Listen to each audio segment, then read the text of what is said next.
여호와여, 나의 영혼이 주를 우러러 보나이다. 나의 하나님이여, 내가 주께 의지하여 싸우니 나를 부끄럽지 않게 하시고 나의 원수들이 나를 이겨 개가를 부르지 못하게 하소서. 하나님, 우리는 하나님을 사랑하고 하나님의 은혜에 감사하며 살고자 합니다. 그것은 하나님께서 우리를 먼저 사랑하여 주셔서 우리 죄로 인하여서 영원한 형벌에 빠질 수밖에 없는 저희들이 주님으로 인해서 구원받고 주님으로 인해서 저 아름다운 천국을 소망으로 갖게 해주시는 애 감사드립니다. 그러면서 우리들 사순절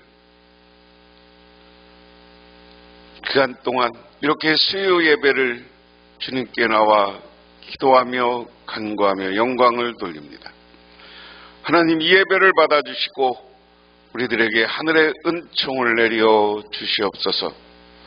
하나님 나라의 축복을 내려 주시옵소서. 예수님 이름 받들어 기도드리옵나이다. 아멘. 하나님의 말씀 봅니다. 하나님의 말씀은 누가복음 2장 1절에서 21절, 신약성경 89쪽입니다. 다같이 봉독하십니다.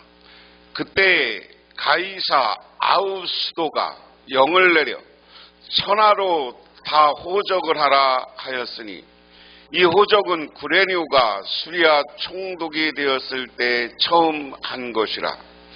모든 사람이 호적하러 각 고향으로 돌아가매 요셉도 다윗의 집 족속이므로 갈릴리 나사렛 동네에서 유대를 향하여 베들레헴이라 하는 다윗의 동네로 그 약혼한 마리아와 함께 호적하러 올라가니 마리아가 이미 잉태하였더라.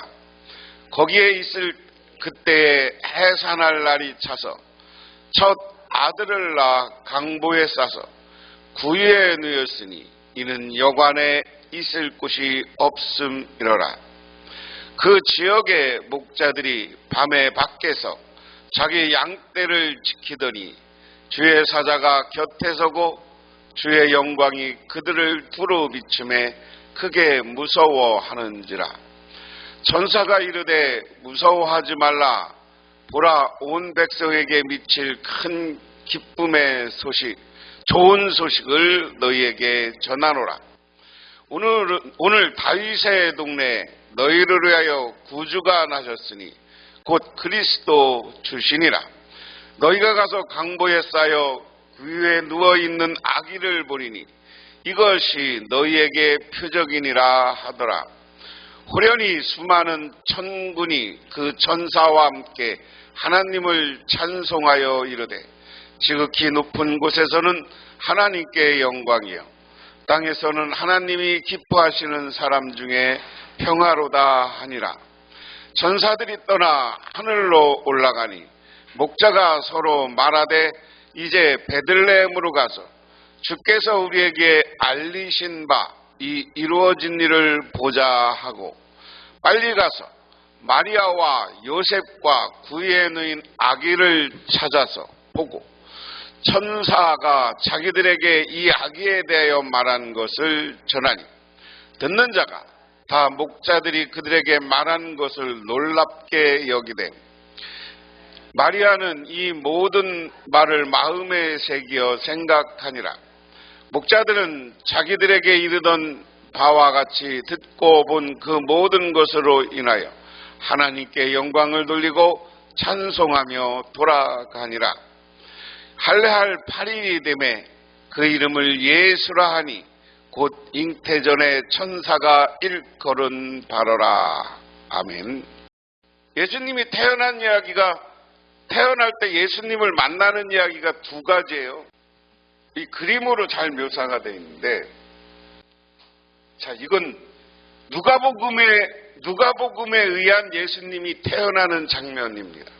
누가복음에는 예수님을 만나러 누가 와요? 누가복음에 언제 동방박사가 있어? 누가복음은 동방박사 없어. 지금 8절부터 읽었잖아. 양의 목자들이야. 목자들은 이 지팡이를 갖고 다녀. 이 지팡이를 왜 갖고 다녀? 짐승이 양을 몰 때도 쓰고, 짐승이 오면 이리 승냥이가 오면 물리치기도 하는 게 이 막대기요. 그래서 반드시 목자들이 이 지팡이를 들고 다녀요. 그래서 지팡이를 들고 마국간에 예수님을 태어난 것을 보러 온 사람, 이 사람들은 누구냐? 목자들이에요. 이거는 지금 천사가 예수님이 태어날 것을, 목자들에게 예수님이 태어난 것을 고지하는 장면. 이건 예수님이 나사렛에서 베들레헴으로 가는 장면을 묘사합니다. 이게 아기가 태어난 그 영화 장면이에요. 예수님이 그리스도라는 것을 믿고 예수님 이야기를 썼는데, 마태는 태어날 때부터 예수님이 그리스도라는 이야기를 하면서 누구 이야기를 하는 거냐면, 마태는 동방에서 별을 보고 동방 박사들이 왔다.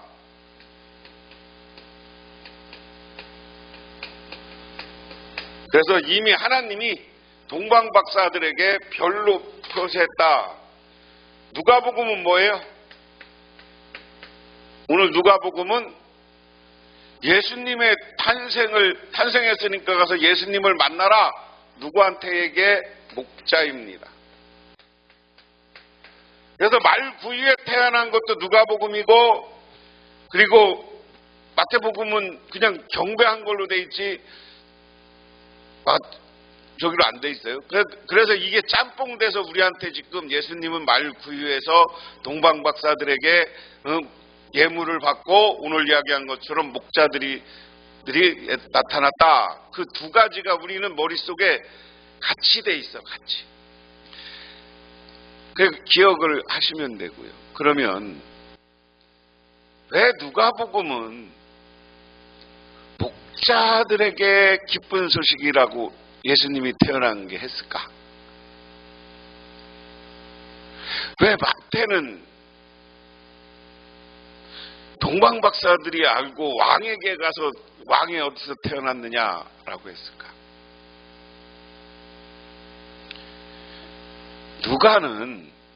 누가복음은 누구한테 이걸 쓰는 거예요? 제가 누가복음 처음 할 때 뭐라고 그랬어요? 이방 나라의 로마의 황제나 총독에게 쓰는 거예요. 데오빌리오 카카 이렇게 쓴 게. 그러니까 그 사람들에게 자꾸만 예수님이 왕으로 태어난 이야기를 하면 반란 세력이 돼요. 기독교인들이. 그래서 가지나 핍박을 받는데 더 핍박받아. 그러니까 아니야, 예수님은 그렇게 왕으로 태어난 분이 아니라 목자들, 가난한 사람들의 구원자로 태어난 분이야. 누가복음은 늘 가난한 사람들이 등장합니다. 그래서 누가복음은 그랬고요. 그런데 마태는 누구냐? 마태복음은 누구한테 쓴 거냐? 마태복음은 유대인 기독교인들한테 쓴 거야. 유대인 기독교. 근데 유대인들은 메시아가 뭘로 온다고 생각했어요? 다윗의 후손의 왕으로 와서 세상을 바꾸는 사람이 올 거라고 생각을 했어. 그게 구약성경 예언서에 나오는 전체 이야기입니다. 그러니까 유대인들에게는 니들이 예언서에서 말한 왕으로 오신 예수님이 바로 그분이야.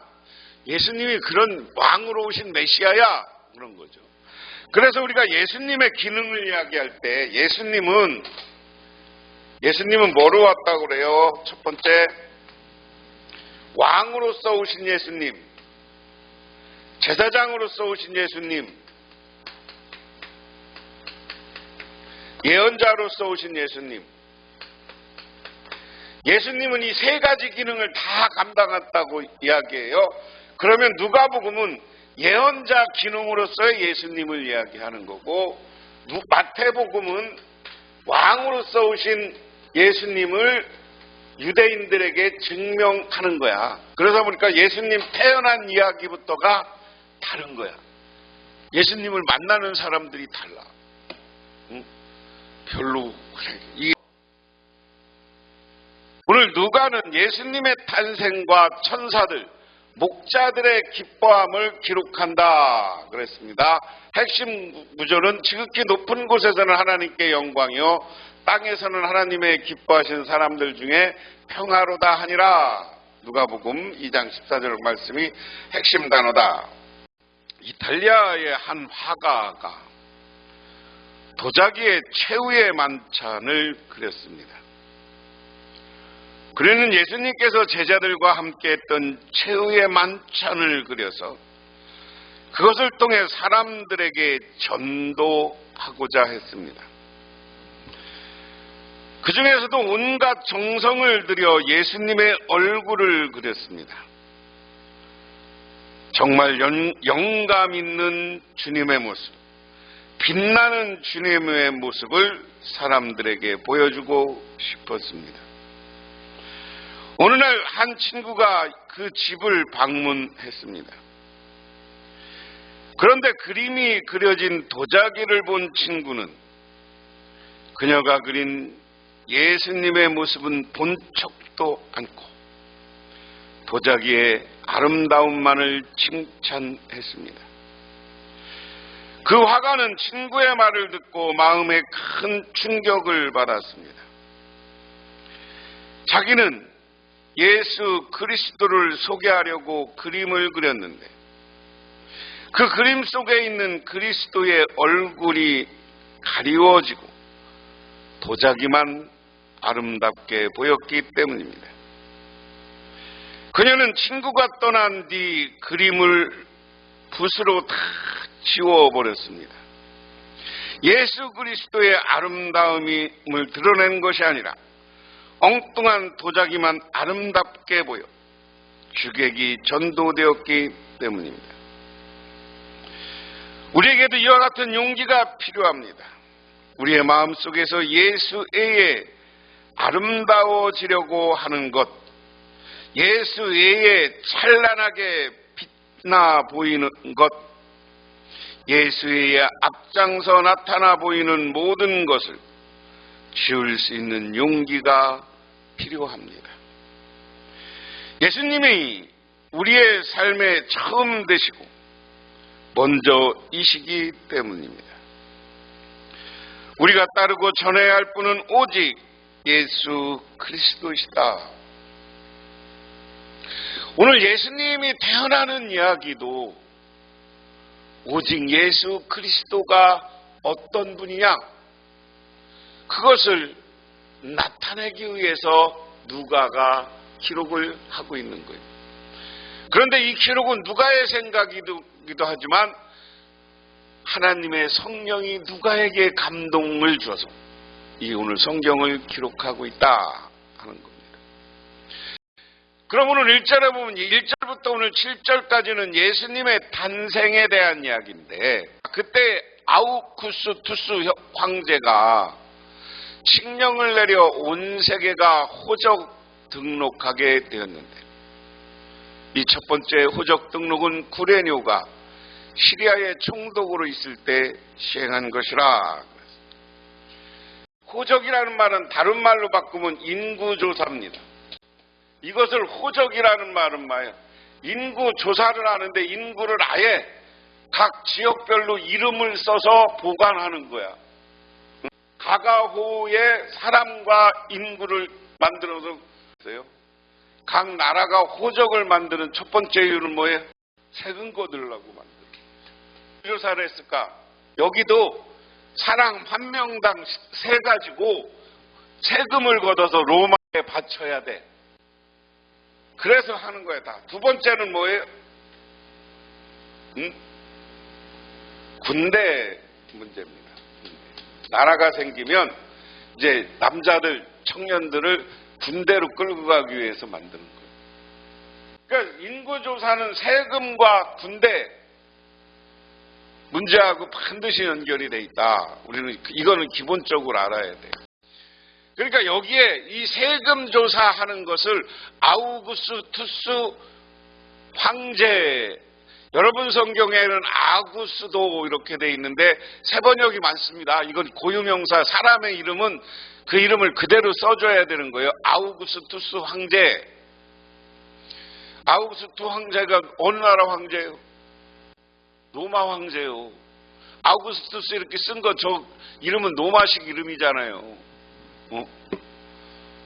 그래서 그 황제 때 이제 로마가, 그러니까 예수님이 태어날 요 당시에 로마가 예수님 태어나기 한 100여 년 전에 페르시아를 물리치고 남유럽과 아시아와 저 이집트까지 다 차지해요. 그래서 아우구스투스 황제가 칙령을 내려서 다 세금 걷어, 그러고서 이제 로마가 이쪽을 다 점령하고 나서 다시 이들에게 이제 세금을 먹이고 국가 체계를 만들기 위해서. 그래서 이 당시 유행하던 말이 세계의 길은 로마로 향한다. 로마로부터 그 당시 전 세계 아시아 이쪽까지 백길 육로가 다 만들어졌어요. 이 시대 벌써 돌로 다 포장을 해놨어. 왜 포장을 했어?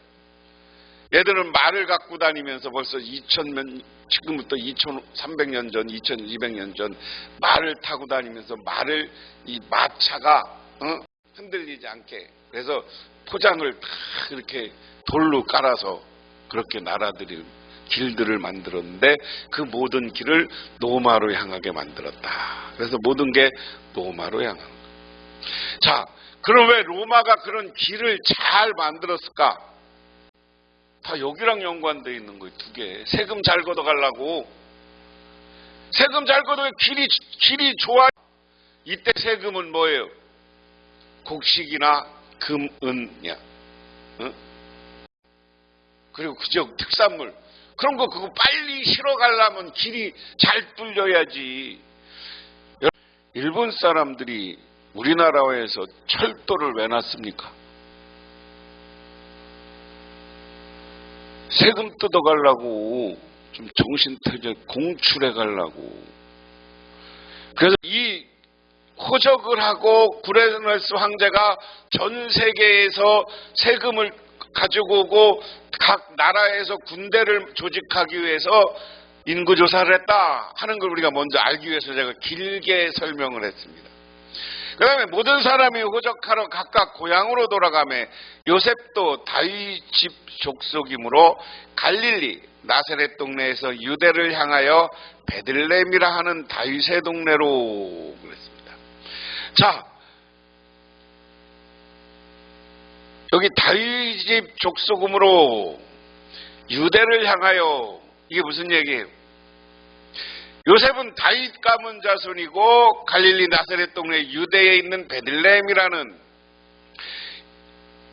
우리가 지난주에 주일날 갈렙 이야기라면서 설교를 했지만 여호수아가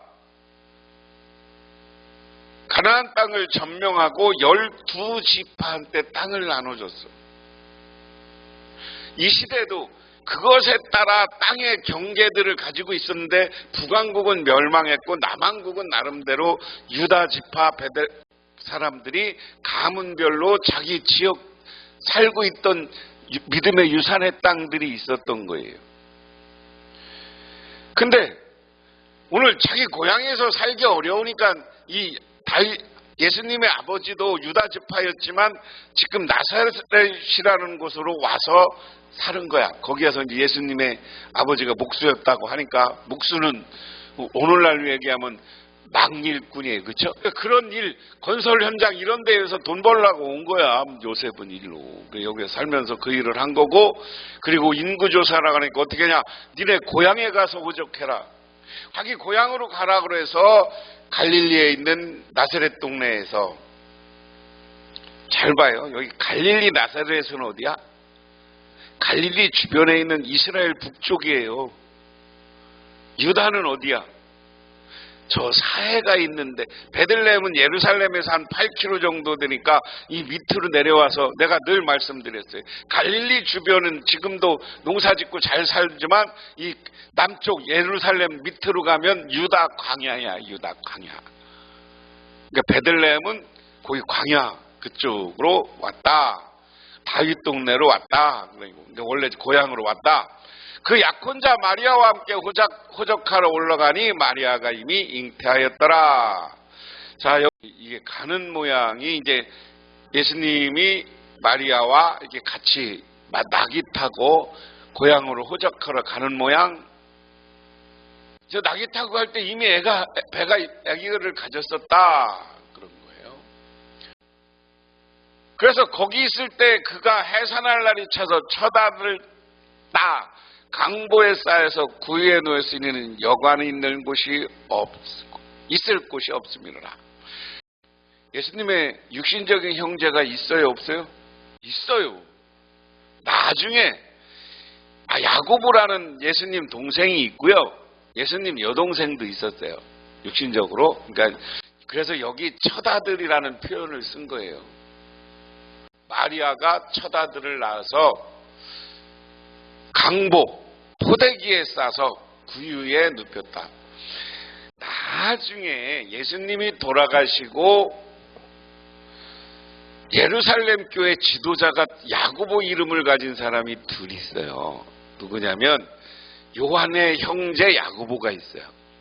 그런데 실질적으로 예루살렘 교회를 지도하고 이끌었던 사람은 예수님 육적인 동생 야고보가 예루살렘을 이끌었어요. 그러니까 우리가 그 동생도 있고 이해가 가시죠? 여관에 들어갈 방이 없기 때문에 첫아들을 구유에서 낳았다. 그 다음에 이제 이 소식을 목자들에게 듣다. 이제 1절부터 7절은 쭉 이제 예수님이 태어나는 과정을 설명한 거고, 이제는 목자들에게 천사가 예수님이 태어난다는 이야기를 하면서 예수님이 누구라는 것을 가르쳐 주는 거야. 보세요. 8절에 그 지역에서 목자들이 밤에 들에서 지내며 그들의 양떼를 지키고 있었다. 그런데 주님의 한 천사가 그들에게 나타나고 주님의 영광이 그들을 두루 비추니 그들은 몹시 두려워하였다 하는 거. 저우의 천사예요. 여러분, 그 밑에 있는 게 목자들, 양들이 있잖아요. 목자들이 이제 자고 있는데 저렇게 천사가 나타난 거. 10절에 천사가 그들에게 말하였다. 두려워하지 말아라. 나는 온 백성에게 큰 기쁨이 될 소식을 너희에게 전하여 준다. 예수님이 태어나는 기쁜 소식이에요. 예수님이 태어나는 건 기쁜 소식이에요. 다른 말로 얘기하면 뭐예요? 이게 복음이에요. 복음. 기쁜 소식이기도 하고 복된 소식이기도 하다. 왜? 예수님이 누구기 때문에? 그리스도고 메시아이기 때문에 그분이 이 땅에 왔다는 것보다 더 좋은 소식이 어디 있어? 근데 우리 인류에게 있어서, 우리 사람들에게 있어 우리를 구원하신 예수님이 오는 것보다 더 좋은 기쁜 소식은 없다. 그러면서 오늘 다윗의 동네에 너희에게 구주가 나셨으니 곧 그리스도 주님이시다. 오늘 천사가 오늘 이 목자들에게 가르쳐 주는 거예요. 야, 오늘 다윗의 집 다윗의 동네에서 구주가 나셨다. 그분은 그리스도다. 그리스도가 뭐라? 메시아다. 우리말로 하면 구원자다. 너희는 한 갓난아기가 포대기에 쌓여 구유에 놓여 있는 것을 볼 터인데 이것이 너희에게 주는 표징이다. 야, 너 가봐. 어디 가면 따라가면 빛이 있고 거기서 찬란한 데가 있는데 거기에 가면 구유에 쌓인 아기를 볼 거야. 그분이 메시아야. 그 얘기입니다. 갑자기 그 천사와 더불어 많은 하늘의 군대가 나타나서 하나님을 찬양하였다. 할렐루야. 이게 참 재밌잖아요. 천사가 나타났는데 맨 처음에는 하나가 나타나서 예수님이 났다라는 이야기, 그게 가장 기쁜 소식이다라는 얘기를 해요. 그 기쁜 소식은 메시아가 태어난 거야. 이것은 하늘의 영광이, 그 다음에 더없이 높은 곳에서는 하나님께 영광이요 땅에서는 주님께서 좋아하시는 사람들에게 평화로다. 할렐루야. 그래서 찬양 내용이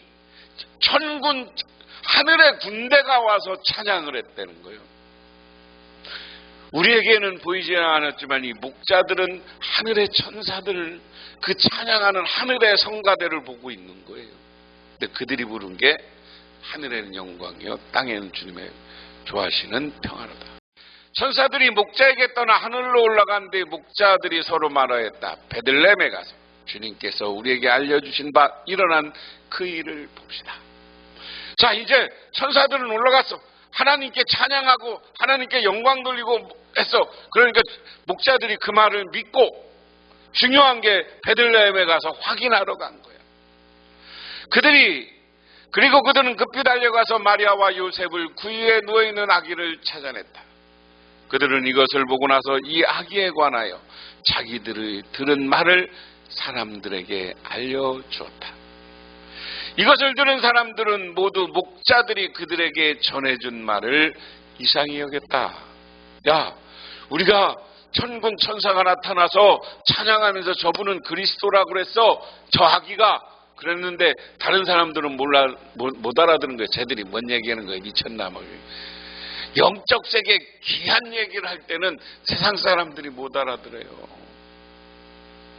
마리아는 이 모든 말을 고이 간직하고 마음을 속에 고이 곰곰이 되새겼다. 다른 사람들은 이해했지만 마리아는 그 말을 가슴에 담고 곰곰이 생각하고 했다. 이야기는 뭐예요? 마리아는 믿은 거죠. 근데 마리아는 오늘 누가복음에 의하면 마리아는 천사를 만난 기억이 있어. 그렇죠? 언제? 야, 네가 예수를 잉태하고 태어나게 할 거야. 그 사람은 하나님이 보내는 아기야.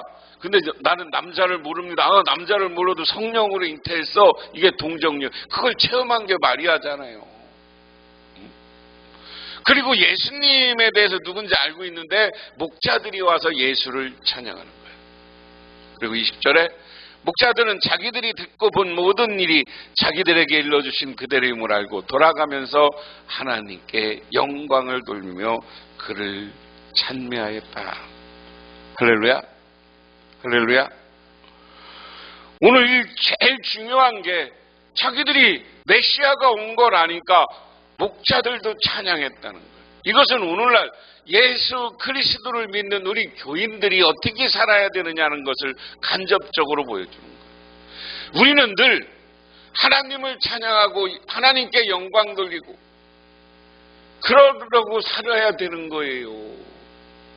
그런데 내가 하나님께 영광 돌리고 하나님을 찬양하기보다 세상에서 싸우고 다투고 세상 먹고 사는 일에 너무 지쳐서 우리들이 하나님이 맡겨준 사명들을 감당하지 못하고 있는 것이다. 그 다음에 여들에 갇혀서 아기가 헬라를 향할 때 그 이름을 예수라 하여, 그것은 아기가 숫대되기 전에 천사가 알려준 이름이다. 그래서 그 이름을 예수라고 졌다. 여러분, 지난 시간에 엘리사벳이 요한을 낳았을 때 요한의 이름 짓는 이야기, 사가랴라고 지려고 했는데 아니, 요한이라고 져야 된다. 그래서 세례 요한의 이름이 요한이 됐어요.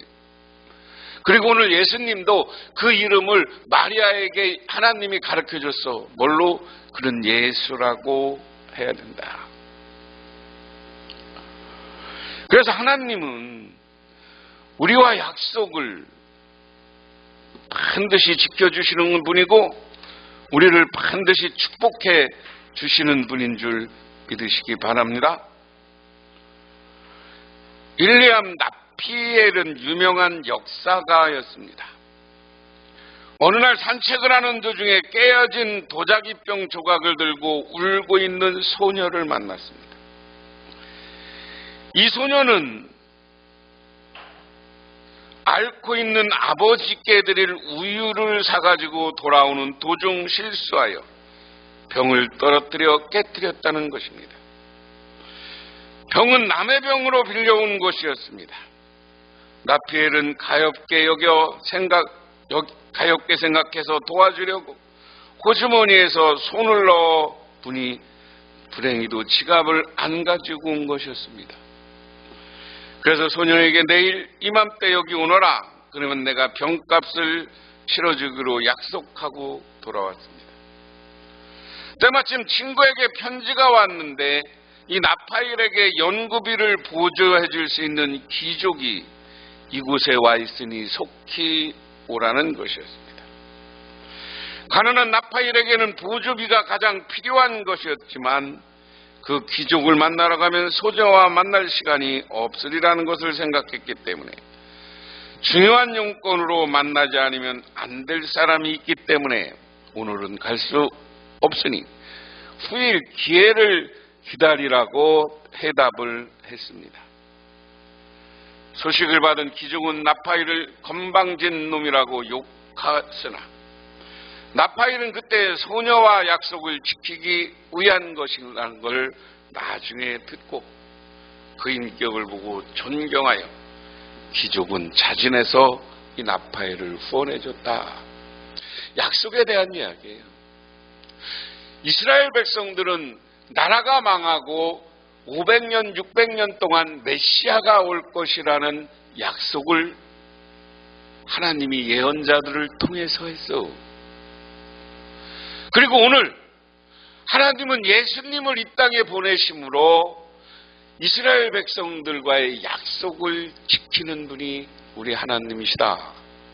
그리고 우리는 그 예수님이 태어났다는 이야기, 우리가 성탄절이 되면 예수님을 찬양하고 영광 돌리는 것처럼 오늘 예수님이 태어난 것을 확인한 목자들이 하나님께 영광 돌린 것처럼 우리 신앙인의 삶은 여기 목자들이 예수님을 보고 예수를 전했어요. 그분은 메시아라고 사람들에게. 그렇죠? 그리고 그들은 하나님을 찬양했어. 이것이 예수를 만난 사람들, 메시아를 만난 사람들의 행동이에요. 그래서 우리도 하나님을 찬양하고 또한 세상에 나가 이 좋은 소식 복음을 전하는 일에 최선을 다하시기를 주님의 이름으로 축원합니다. 기도하겠습니다. 하나님 고맙습니다. 이 시간 주님께 나와 예수님의 탄생 이야기 그리고 천사들이 목자들에게 예수님이 오신 것을 알리는 이야기를 들었습니다. 그리고 예수님을 말구에 가서 확인한 목자들은 하나님을 찬양하고 또한 그 복음을 세상 사람들에게 알렸습니다. 우리도 우리에게 맡겨준 사명을 감당하며 살아가게 하옵소서. 예수님 이름 받들어 기도드리옵나이다. 아멘. 그러면 죄에서 우리를 구원해 주시는 우리 주 예수 그리스도의 은혜와 온 우주를 창조하신 성부 하나님의 사랑하심과 우리 삶 가운데 찾아와서 이끌어가시는 성령님의 인도하심, 오늘 주님께 나와 기도하며 주님의 탄생이 하늘에는 영광이 이 땅에 평화임을 깨닫고 그리스도를 전하고 영광 돌리는 삶을 살기로 결단하고 돌아가는 우리 모든 성도님들과 그 가정 위에 영원토록 함께 하시기만을 간절히 축원하옵나이다.